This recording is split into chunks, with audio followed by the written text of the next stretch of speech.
ಈ ಒಂದು ಉತ್ತರ ಕನ್ನಡ ಕ್ಷೇತ್ರದಲ್ಲಿ ಯಾರು ಬರಬೇಕು ಅಂತ? ಯಾರು ಬರ್ಬೇಕು? ಕಾಂಗ್ರೆಸ್ನ ಬರ್ಬೇಕು. ಯಾಕೆ? ಯಾಕಂದ್ರೆ ಕೆಲವು ವಿಷಯ ಜಂಡಲ್ ಅದು ಬೇಕೇ ಬೇಕು. ಅಲ್ಲ, ಕಾಂಗ್ರೆಸ್ನವ್ರೆ ಯಾಕೆ ಬೇಕು ಅಂತ? ಅವರಿಂದ ಏನೇ ಅನುಕೂಲ ಆಗಿದೆ? ಏನು ಜನಕ್ಕೂ ಅನುಕೂಲ ಐತಿ, ಅನುಕೂಲ ಐತಿ. ಕಾಂಗ್ರೆಸ್ಸಿನಿಂದ ಅನುಕೂಲ ಐತಿ, ಒಳ್ಳೆ ಐತಿ, ಕೆಲಸ ಮಾಡ್ತಾರೆ. ಸರ್, ಕಾಂಗ್ರೆಸ್ ಕಡೆಯಿಂದ ಒಂದು 5 ಗ್ಯಾರಂಟಿಗಳು ಕೊಟ್ಟಿದ್ರು.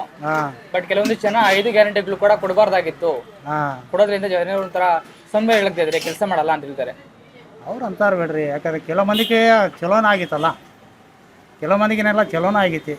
5 ಗ್ಯಾರಂಟಿಯನ್ನು ಕೊಟ್ಟಿದ್ರು, ಅವ್ರದ್ದು ಉಪಯೋಗ ಜನದನ್ನು ಕರೆಕ್ಟ್ ಐತಿ. ಏನು ಮಾಹಿತಿ ಇಲ್ಲ ಅಂದ್ರೆ ಮತ್ತೆ ಏನು ಹೇಳಿದ್ರು ಅವರು?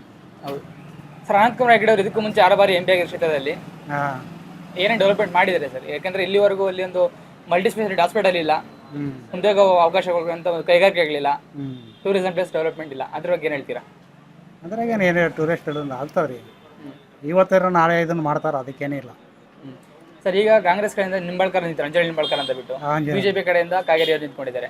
ಅವರಿಬ್ಬರಲ್ಲಿ ಯಾರು ಬಂದ್ರೆ ಡೆವಲಪ್ಮೆಂಟ್ ಎಲ್ಲ ಆಗ್ಬೋದು?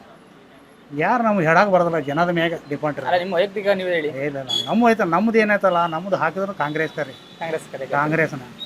Okay sir. ಯಾಕಂದ್ರೆ ಅವರು ಇಷ್ಟ ಅದು ಜನದು, ನಮ್ದು ಏನು ಹೇಳಕ್ ಬರೋದಿಲ್ಲ.